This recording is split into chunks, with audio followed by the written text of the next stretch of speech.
Assalamualaikum warahmatullahi wabarakatuh. Terima kasih teman-teman semuanya yang sudah setia di channel kami Berkah Rojokoyo Farm. Untuk kali ini kami berikan istilah-istilah dalam peternakan yang bisa teman-teman pakai untuk setiap harinya, entah itu meracik pakan, merawat ternak, untuk kebutuhan ternak dan lain-lain. Seperti apa? Simak videonya sampai habis.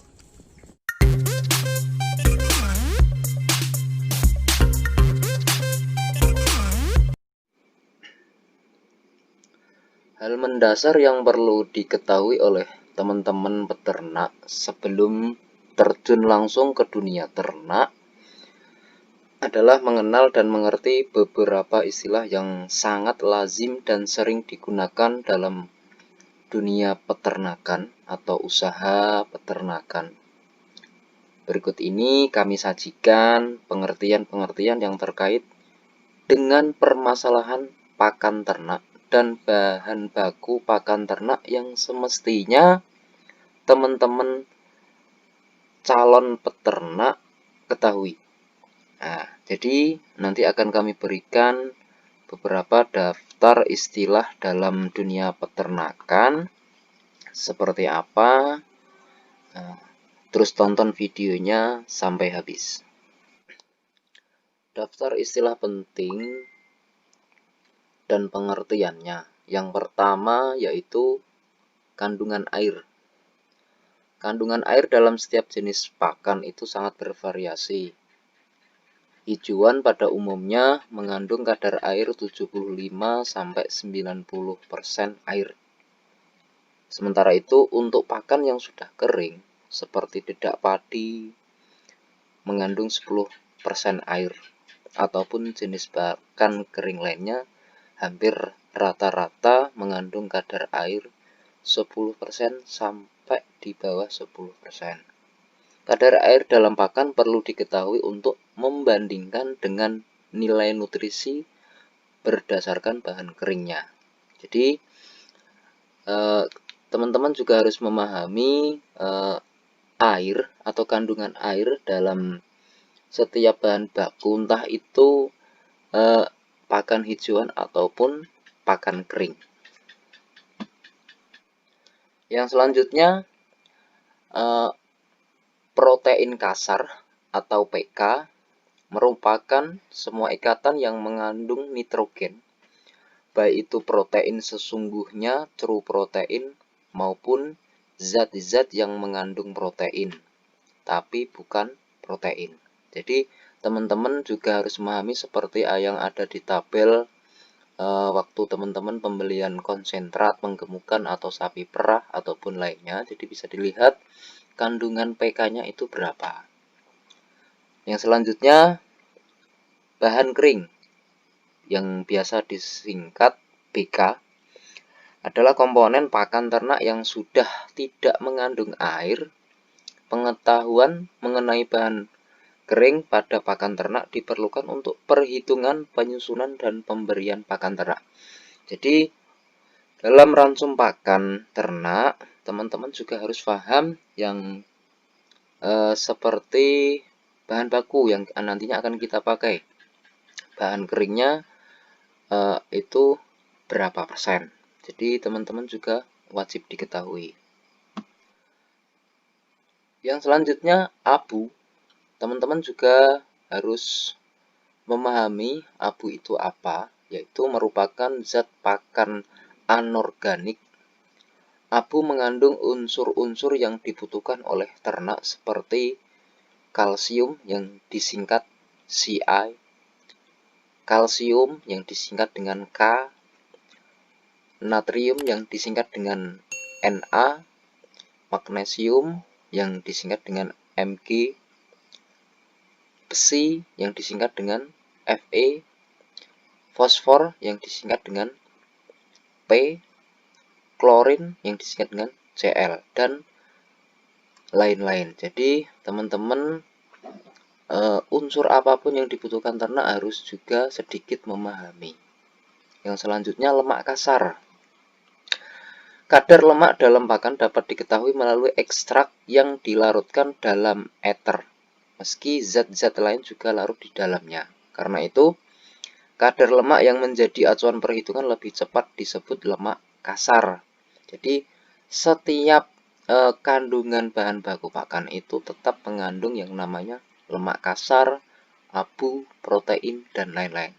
Jadi, teman-teman juga nantinya akan sedikit memahami apa itu lemak kasar, abu, protein, bahan kering, dan lain-lain. Yang selanjutnya, apa itu karbohidrat? Dalam analisis Proximat, yang termasuk karbohidrat adalah ekstrak tanpa nitrogen atau yang disingkat dengan BETN. Atau kadang ada teman yang nyebutnya betannya berapa. Merupakan komponen karbohidrat yang mudah dicerna dan sumber energi yang baik bagi ternak. Nilai betan didapatkan dari 100% dikurangi presentasi abu, serat kasar, lemak, dan protein kasar. Jadi karbohidrat itu juga sangat penting untuk keberlangsungan hidup ternak. Tanpa karbohidrat, ternak pun juga akan kekurangan energi dan lain-lain. Yang selanjutnya, serat kasar. Serat kasar juga dibutuhkan untuk keberlangsungan mengunyah atau memamah biak ternak. Apa itu serat kasar? Merupakan komponen karbohidrat yang terdiri atas polisakarida yang tidak larut atau selulosa dan hemiselulosa serta lignin. Dalam ikatan lignoselulosa, lignin memiliki koefisiensi cerna sangat rendah. Semakin tua tanaman, kandungan ligninnya semakin tinggi. Ibaratnya seperti jerami padi, termasuk bahan pakan dengan kandungan lignin sangat tinggi sehingga sulit dicerna. Makanya banyak teman-teman yang sering konsultasi kepada saya bahwasanya kenapa pedet saya atau sapi saya atau kambing ataupun domba yang dikasih jerami itu perutnya saja yang membesar. Terus saya tanya, ternyata pakannya jerami. Ya, karena apa? Jerami itu sangat sulit dicerna sama tubuh ternak. Dan masa dicernanya itu 10-15 hari. Jadi perlunya ada proses yang lebih baik lagi dalam pengolahan limbah, yaitu dengan cara difermentasi dengan probiotika yang bagus untuk bisa memecah kandungan lignin dan silikanya. Karena yang seperti tadi dijelaskan, kandungan lignin dan silikanya itu sangat sulit dicerna di tubuh ternak. Yang selanjutnya kita akan membahas tentang konsentrat. Merupakan makanan penguat yang terdiri dari bahan baku kaya akan karbohidrat dan protein seperti jagung kuning, bekatul, dedak gandum, dan bungkil atau kedelai dan kelapa. Konsentrat untuk ternak umumnya disebut makanan penguat atau bahan baku makanan yang memiliki kandungan serat kasar kurang dari 18%. Dan mempunyai kandungan protein yang cukup tinggi dan mudah dicerna. Pemberian pakan jerami, padi, fermentasi bersama dengan konsentrat memungkinkan setiap bahan baku saling menutupi kekurangannya, sehingga dapat memenuhi kebutuhan gizi yang diperlukan tubuh. Untuk mengetahui zat makanan yang dapat diabsorpsi oleh tubuh, maka diperlukan pengukuran daya cerna. Nah, jadi pakan konsentrat itu sangat bagus untuk ternak ruminansia, cuman ada batasan untuk pemakaiannya. Semisal untuk penggemukan, dia mau pakan full konsentrat, tidak apa-apa, asalkan dengan modal yang cukup dan ternaknya juga tidak ada kendala. Bisa juga diimbangi dengan jerami kering yang sudah difermentasi atau jerami basah yang sudah difermentasi untuk menurunkan kandungan lignin dan silikanya. Yang selanjutnya, total digestible nutrient atau yang disingkat dengan TDN. Dengan bahasa lain bisa diartikan yaitu tingkat penyerapan pada tubuh ternak. Dalam bahasa Indonesia adalah total nutrien tercerna, jumlah presentasi semua sumber pakan ternak yang dapat dicerna seperti protein, karbohidrat, serat kasar, dan lemak. Untuk menghitung TDN adalah dengan cara menjumlahkan presentasi dari zat pakan tersebut. Jadi tingkat pencernaan itu juga sangat penting dan sangat mempengaruhi untuk perkembangan ternak tersebut. Semisal salah satu peternak itu ternak penggemukan sapi. Jadi paling tidak untuk tingkat TDN atau total nutrien yang bisa tercerna minimal 60%. Jika untuk pakan pre-starter minimal 70%. Jika untuk indukan minimal 60%. Jadi apa? Yang dicerna itu lebih banyak daripada nanti menjadi kotorannya. Jadi untuk tingkat penyerapan itu juga kita atau TDN-nya kita harus bisa sedikit memahami seperti halnya bahan baku untuk pembuatan pakan konsentrat, pakan pre-starter, pakan starter, dan lain-lain. Yang selanjutnya, ransum. Apa itu sih ransum? Adalah bahan pakan campuran 2 atau lebih bahan pakan yang disusun untuk memenuhi kebutuhan ternak selama 1 hari. Ransum adalah campuran bahan pakan jadi yang siap diberikan pada ternak yang terdiri dari 2 atau lebih bahan pakan dari berbagai jenis bahan pakan yang telah dihitung nilai energi dan nutrisinya yang diperlukan oleh ternak untuk memenuhi kebutuhan pakan dalam 1 hari. Semisal kita membuat ransum pakan untuk penggemukan. 1, kita mengambil dari tingkat nutrisi protein kasarnya untuk penggemukan sapi semisal 14%, serat kasarnya tidak lebih dari 18% atau kita maksimalkan 20%. Untuk TDN atau tingkat pencerahannya itu kita minimalkan itu di angka 60%. Jadi kebutuhan setiap harinya kita dalam membuat ransum pakan itu cukup dan bermanfaat untuk kebutuhan tubuh ternak. Yang selanjutnya complete feed.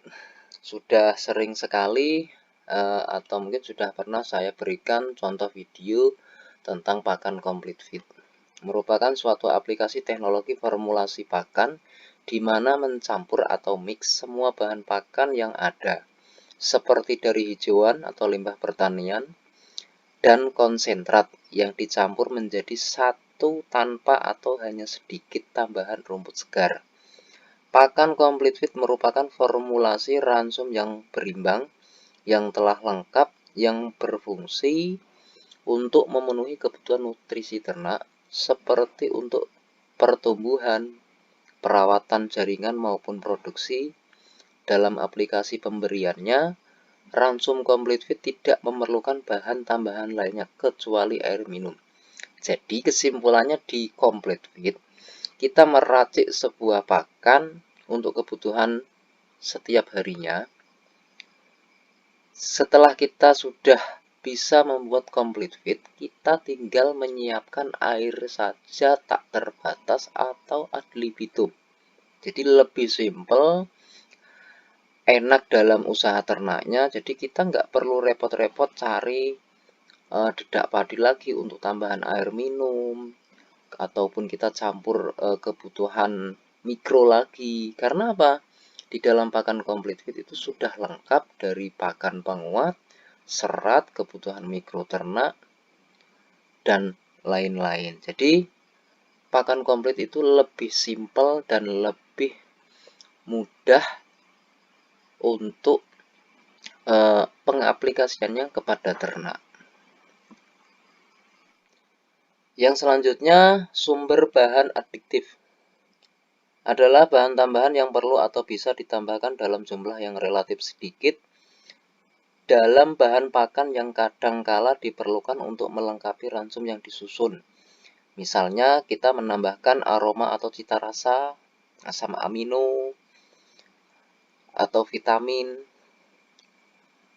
dan lain-lain. Jadi, sumber bahan aditif itu juga sangat perlu kita tambahkan dalam ransum pakan setiap harinya. Semisal di video saya ada pakan fermentasi, ada pakan komplit fermentasi, ataupun pakan silase.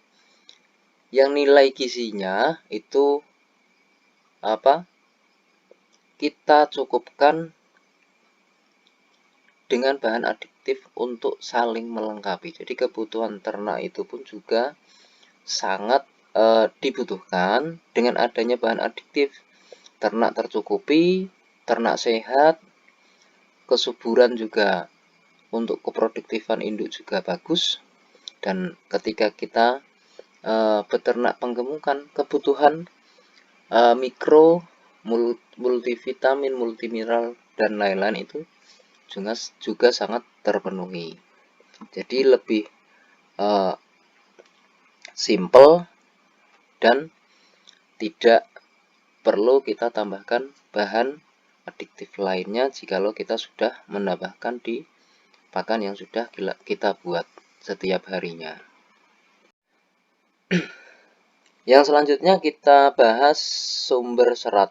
Adalah bahan-bahan yang memiliki kandungan serat kasar atau yang biasa disingkat dengan SK itu lebih dari 8%. Contohnya limbah pertanian, kulit biji, polong-polongan, dan lain-lain. Jadi sumber serat itu banyak sekali. Bisa teman-teman pakai dari limbah pertanian ataupun kulit biji polong-polongan seperti halnya kulit kopi dan bahan baku pakan lainnya. Jadi teman-teman bisa menyiapkan kebutuhan sumber serat di sekitar lingkungan kandang. Yang selanjutnya sumber energi juga sangat penting sekali untuk keberlangsungan hidup ternak. Apa itu sumber energi? Yaitu bahan-bahan yang memiliki kadar protein kurang dari 20% dan serat kasar kurang dari 18% atau dinding selnya kurang dari 35%. Contohnya biji-bijian, kacang-kacangan, buah-buahan, umbi-umbian, dan limbah sisa penggilingan. Jadi kan teman-teman banyak sekali di setiap daerah yang jual pakan ataupun bahan baku konsentrat atau bahan baku pakan ternak itu yang nilai kadar proteinnya kurang dari 20% kan juga banyak sekali. Semisal dedak padi, semisal juga polar, bungkil, dan lain-lain. Jadi itu bisa kita manfaatkan untuk sebagai sumber energi ternak. Yang selanjutnya sumber protein. Apa itu sumber protein? Yaitu bahan-bahan yang memiliki kandungan protein kasar lebih dari 20%, baik bahan yang berasal dari tumbuh-tumbuhan seperti halnya bungkil, bekatul maupun yang berasal dari hewan seperti silase ikan. Jadi sumber protein itu sangat banyak sekali. Jadi perlu teman-teman ketahui apa saja sumber bahan baku pakan ternak yang mengandung protein. Yang selanjutnya sumber mineral itu juga sangat butuh sekali untuk keberlangsungan hidup ternak. Apa itu sumber mineral? Yaitu bahan-bahan yang memiliki kandungan mineral yang cukup tinggi, misalnya garam dapur, kapur makan, tepung ikan, grit kulit bekicot, grit kulit kerang, dan grit kulit ikan. Itu bisa dipakai sebagai sumber mineral.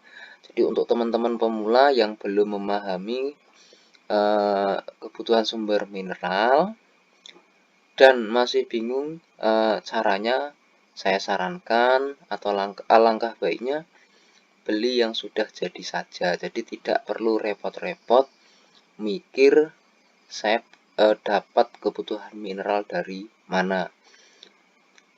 Apalagi untuk saat ini sudah banyak sekali produk yang beredar berseliweran di dunia maya. Jadi teman-teman bisa mendapatkan sangat mudah sekali untuk memenuhi kebutuhan ternak, khususnya di sumber mineral. Oke, yang selanjutnya sumber vitamin adalah bahan-bahan yang memiliki kandungan vitamin cukup tinggi, misalnya makanan berbutir atau umbi-umbian. Jika teman-teman memiliki kandungan vitamin dari apa yang ada di sekitar, bisa diberikan langsung kepada ternak atau bisa juga menyediakan kebutuhan vitamin ternak, bisa seperti obat vitamin oral ataupun memenuhi kebutuhan vitamin ternak yang diinjek. Jadi teman-teman juga harus siap sedia untuk memenuhi kebutuhan ternak jikalau ada kendala pada ternak, khususnya di sumber vitamin. Yang selanjutnya pakan tambahan. Apa itu? Bahan-bahan tertentu yang ditambahkan ke dalam ransum seperti obat-obatan, antibiotik, hormon, air, dan zat pengharum.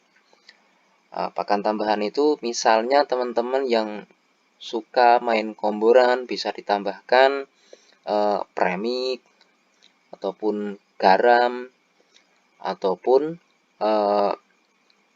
yang biasa meracik jamu tradisional khusus ternak juga bisa ditambahkan untuk pakan tambahan. Jadi pakan tambahan juga sangat penting untuk kebutuhan ternak. Yang selanjutnya konsumsi pakan, proses makan, feeding. Singkatannya, aktivitas yang kompleks yang meliputi mencari makanan, mengamati pergerakan aktivitas sensorik, memakan dan mencerna. Ini istilah-istilah konsumsi pakan yang perlu teman-teman ketahui. Yang kedua, ad libitum. Itu apa ad libitum? Sistem pemberian pakan yang tidak terbatas, atau seperti tadi yang saya bilang, ketika kita mau memakai ransum pakan komplit, jadi kita tinggal menyiapkan air minum ad libitum. Jadi minumnya nanti tak terbatas atau disediakan di tempat air minum sendiri.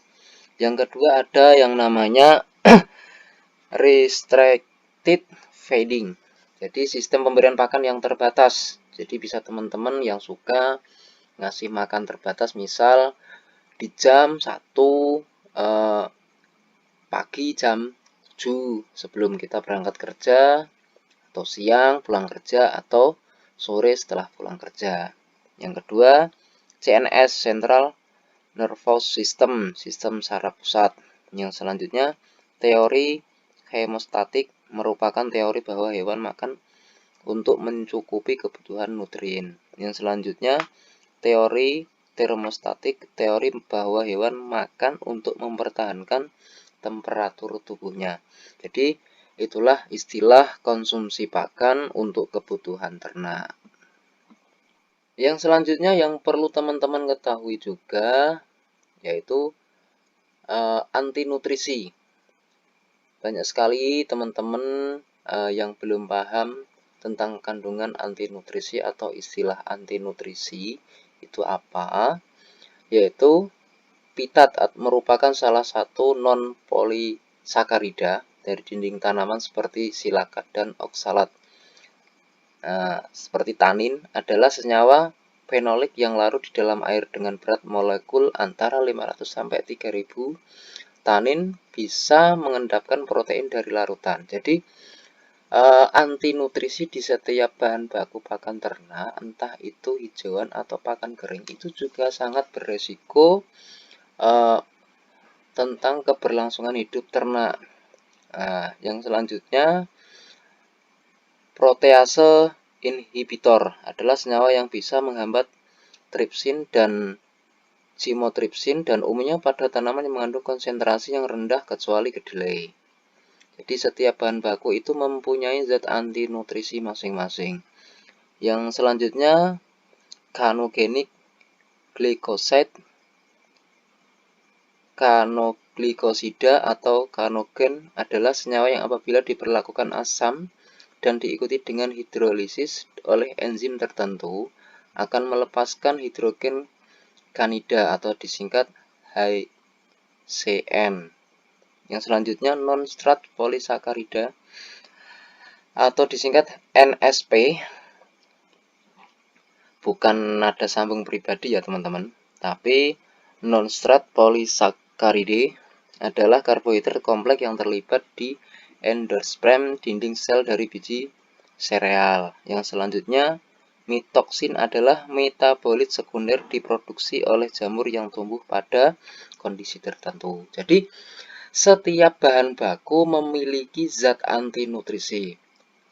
Makanya sering saya sampaikan ke teman-teman, fungsi atau tujuan dalam pembuatan pakan fermentasi salah satunya tujuannya atau fungsinya yaitu menurunkan zat anti nutrisi atau bisa juga menghilangkan zat anti nutrisi pada bahan baku yang kita fermentasi. Istilah pakan yang selanjutnya yaitu feed cost of gain, yaitu biaya pakan yang dibutuhkan untuk menaikkan berat badan sapi per kilo per hari. Sangat penting untuk menentukan berapa besar biaya pakan pada akhir periode pemeliharaan sebelum sapi pedaging dijual, sehingga akan sangat memudahkan dalam menghitung profit dan loss suatu usaha peternakan. Juga berguna dalam menentukan harga jual agar menguntungkan. Meskipun faktanya harga jual sangat tergantung pada kondisi lapangan dan juga kepandaian dalam bargaining atau tawar-menawar. Nah, ini sangat penting sekali buat teman-teman penggemukan sapi, domba, ataupun kambing. Jadi alangkah baiknya teman-teman juga bisa menghitung kebutuhan pakan setiap harinya.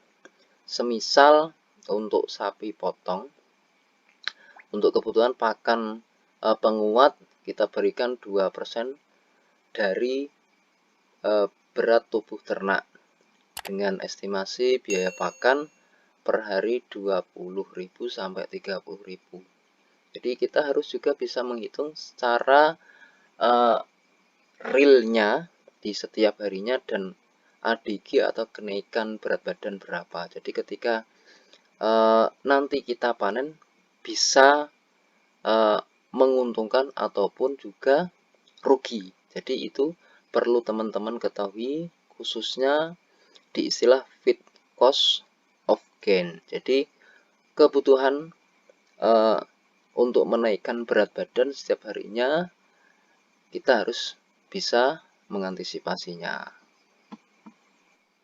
Dalam pembuatan bahan baku pakan, khususnya di pakan ternak ruminansia, pasti ada yang namanya susut bahan baku pakan.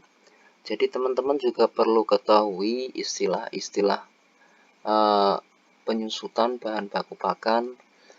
Apa itu sebenarnya susut bahan baku pakan? Yaitu penyusutan bahan baku pakan perlu diketahui oleh calon-calon peternak karena penyusutan pakan ini akan sangat mempengaruhi nilai ekonomis dan juga kualitas pakan yang diproduksi. Susut bisa terjadi dalam dua hal, yaitu susut secara jumlah dan susut secara kualitas. Jadi pertimbangkan dengan masak jika akan menyimpan bahan baku pakan dalam jangka waktu lama. Jadi misal teman-teman memiliki bahan baku pakan yang penyusutannya itu sangat tinggi sekali, alangkah baiknya waktu menyediakan secukupnya saja. Jadi tidak perlu menyetop bahan baku pakan yang banyak jika bahan baku itu kualitas pakan ketika kita simpan itu banyak penyusutannya, dan juga harganya juga sangat mempengaruhi. Semisal kita beli harga sekarang dedak padi 4.000, nah kita simpan jangka lama sampai datang musim hujan lagi, sudah panen raya, jadi harga dedak padi itu akan turun. Jadi kita dalam menyiapkan bahan baku pakan, kita langkah yang baik itu secukupnya saja, tidak perlu banyak-banyak. Yang selanjutnya, jadwal harian ternak. Nah, ini perlu teman-teman ketahui. Jikalau teman-teman mau menggunakan teori seperti ini, silahkan dipraktekkan di kandangnya masing-masing. Jadi jadwal harian ternak yang pernah saya terapkan pada ternak saya, yaitu jam 6 kita bersihkan kandang dan palukan pakan itu. Jadi setelah kita bersihkan, jam 7 kita berikan komboran atau konsentrat, ataupun bisa teman-teman komboran sesuai racikannya masing-masing. Jeda 2 jam kita berikan hijauan ataupun pakan kering, semisal jerami. Nah, kenapa harus diberikan jeda? Nah, tujuannya di dalam rumen itu tumbuhnya bakteri. Nah, semakin jeda yang kita berikan semakin lama, pertumbuhan bakteri atau mikroba dalam rumen itu akan lebih banyak lagi. Waktu kita berikan pakan hijauan atau pakan kering, itu memudahkan kita atau memudahkan ternak dalam penyerapan pakan hijauan atau pakan kering pada tubuh ternak. Nah, terus jam 1 kita lihat palungan. Kalau habis bisa ditambah hijauan lagi secukupnya. Kalau tidak habis, biarkan pakan itu habis dimakan sama ternak. Jam 4 bersihkan kandang dan palung pakan. Jam 7 kita berikan komboran atau konsentrat. Jeda minim 1 jam atau 2 jam baru kita berikan hijauan atau pakan kering, semisal tadi jerami atau jenis pakan kering lainnya. Jam 1, jam 21 atau jam 9 lihat palungan, kalau habis bisa ditambah kehijauan lagi secukupnya, ataupun jika masih bisa dihabiskan terlebih dahulu ternaknya. Jam 10 ataupun bisa juga jam 12 lampu dimatikan atau masih tetap menyala, tergantung kebiasaan ternak yang ada di kandangnya masing-masing. Jadi teman-teman, itulah jadwal harian ternak yang saya praktekkan di kandang saya selama ini. Semoga bisa sedikit membantu untuk jam makan atau jadwal harian untuk ternak. Oke, terima kasih teman-teman semuanya yang sudah setia mendengarkan atau melihat video kami, apa yang kami sajikan. Semoga bisa bermanfaat untuk teman-teman semuanya. Catatan untuk komboran atau istilah komboran itu tidak tercantum karena itu berasal dari bahasa Jawa. Karena biasanya orang Jawa itu kalau ngasih minum dengan pakan penguat ataupun lainnya itu disebut dengan istilah komboran. Jadi itu boleh dipakai, boleh tidak, tapi lebih bagus kalau kita bisa atau sudah terbiasa pakan kering, bisa pakai pakan kering, atau yang tidak terbiasa bisa pakai komboran. Nah, itulah tadi istilah-istilah dalam peternakan. Semoga bermanfaat.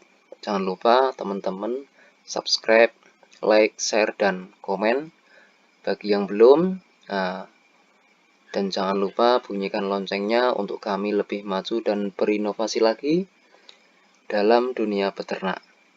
Terima kasih teman-teman semuanya. Dari kami Berkah Rojokoyo Farm.